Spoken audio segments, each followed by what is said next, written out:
Let's listen to Lamb to the Slaughter by Roald Dahl. Level B2.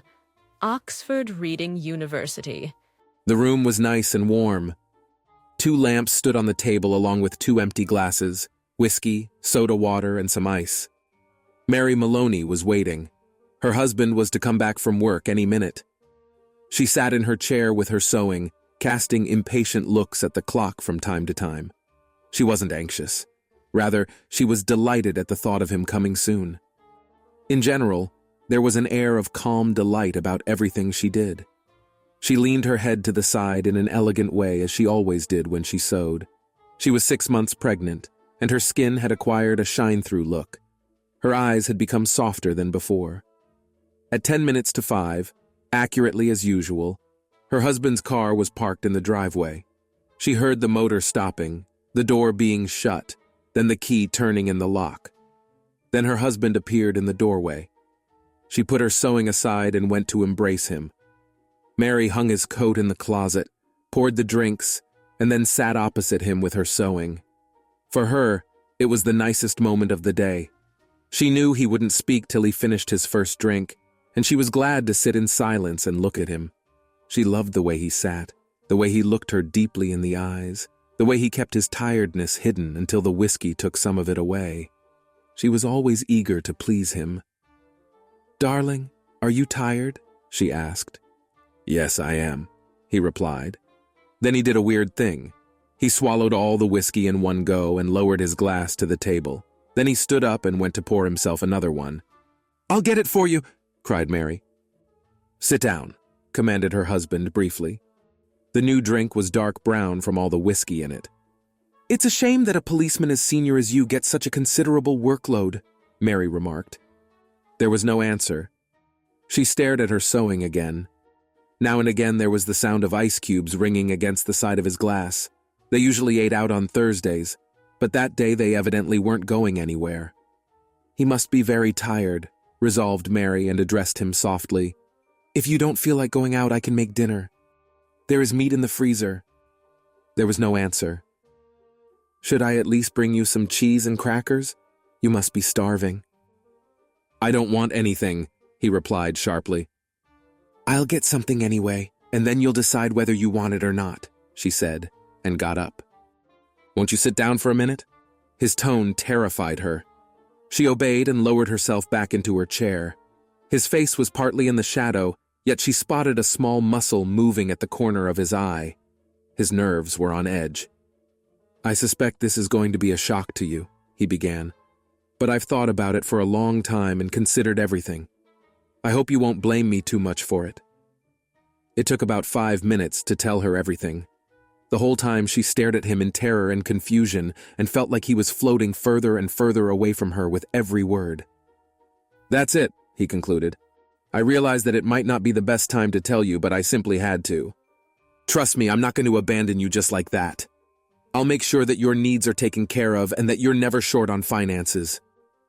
Her first desire was not to believe him. She wanted to pretend he hadn't said anything, that it was an illusion, a weird fantasy. Perhaps, if she went on with her usual household chores, she would eventually wake up and realize that nothing had happened. "I'll get something to eat," she whispered automatically, and he didn't object this time. She didn't feel her feet as she crossed the room, or anything at all for that matter. She only felt a slight fever. She came down into the cellar, opened the freezer, and grabbed the first object she could find. It was a leg of lamb wrapped in paper. It was settled then. They would have lamb for dinner. She carried the leg upstairs, holding it by the thin end. Then she stopped sharply as she saw her husband standing by the window with his back to her. "Don't cook for me," he said without turning around. "I'm going out." Then Mary Maloney walked up to him and brought the broad end of the lamb leg on the back of his head. It was as if he had been hit by a steel rod. Then she stepped back and watched. He remained standing for several seconds, leaning to the side a bit, then crashed onto the floor. The noise and violence of the blow helped her recover from the shock.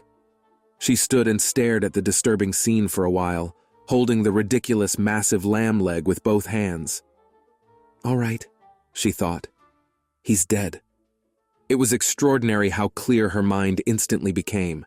She was a detective's wife and she knew what the consequences would be. It wasn't all that bad. More so, it would be a relief. But what about pregnant murderers? Did the police wait for the child to be born, or did they kill it too? Mary Maloney didn't know, and she didn't want to risk it. She went into the kitchen and stuffed the meat into the oven. Then she went upstairs and sat in front of the mirror. She adjusted her hair and outfit, then curved her mouth into a smile. It barely looked like one. She tried again. Then she practiced the greeting she would extend to the man at the grocery store. At first, the smile and the voice came out unnatural, but after several attempts, she thought they were sufficiently good. She rushed downstairs, put on her coat and went to the store. "Hello, Sam," she said to the man at the counter with a charming smile. "I want some potatoes and perhaps a can of peas, too." Sam turned around and reached for the peas on the upper shelf. "Patrick and I usually eat out on Thursdays, but today he's too tired," she said, as if she had to provide an excuse. "There weren't any vegetables in the house, so I came to buy some." "Maybe you need some meat too?" he asked. "Oh no, I had a lamb leg in the freezer. I put it in the oven just like that. Do you think it'll taste fine?" "I think it makes no difference," replied the man. "Anything else? Maybe some cheesecake?" "Oh yes, Patrick loves it," said Mary. Sam wrapped up the goods, and they said goodbye. On her way home, Mary tried desperately to convince herself that everything was in order. She was going home to make dinner for her husband, who was extremely tired after a hard day's work. And if, upon returning, she found something unexpected, maybe even tragic, it would be a great shock. "Keep it natural," she told herself. "No dramatic acting required." So, when she entered the apartment, she called her husband's name. When she came into the living room and saw his body, she was sincerely shocked. At once, all the love she had for him arose in her breast. She ran over to him, screaming, and bitter tears came down her face in a steady stream. No acting required. A few minutes later, she called the police. "I think my husband is dead," she cried desperately. "He's lying on the floor unconscious. Please come and do something, I beg of you."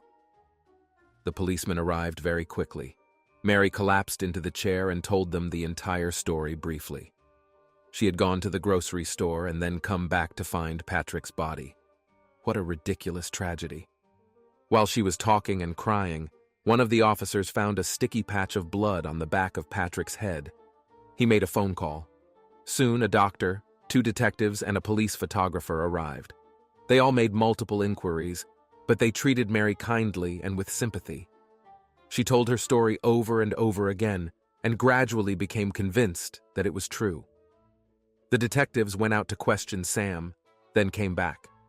Quite cheerful, purchased vegetables and cheesecake. Dinner for her husband? It's unlikely that they whispered to one another. Soon the doctor and the photographer were gone. One of the detectives, Jack Noonan, asked Mary if she was willing to move somewhere else till the investigation was over. She declined. However, she observed that it would be great if they stayed with her for a while. She remained in her chair while the detectives conducted a thorough examination of the house. They were searching for the weapon. It was thought to be a large, dull object, most likely a piece of metal.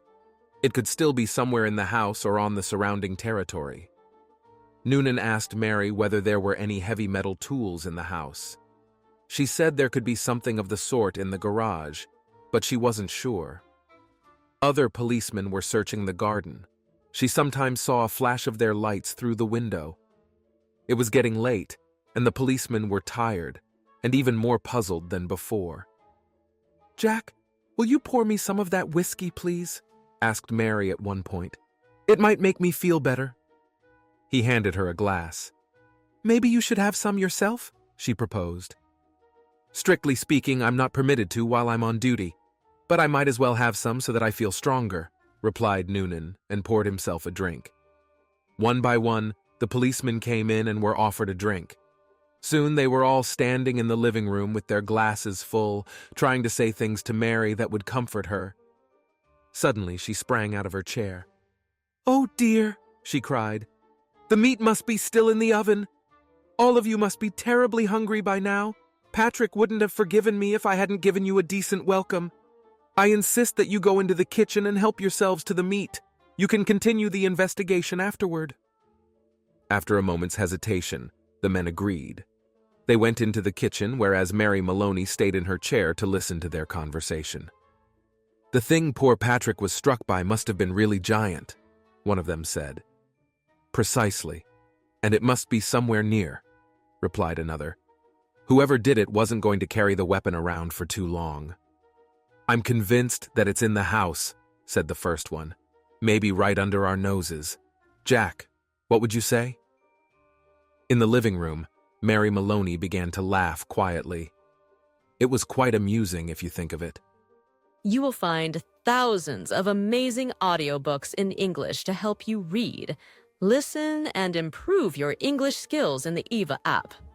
Choose your level and favorite genre, and enjoy the world's best sellers.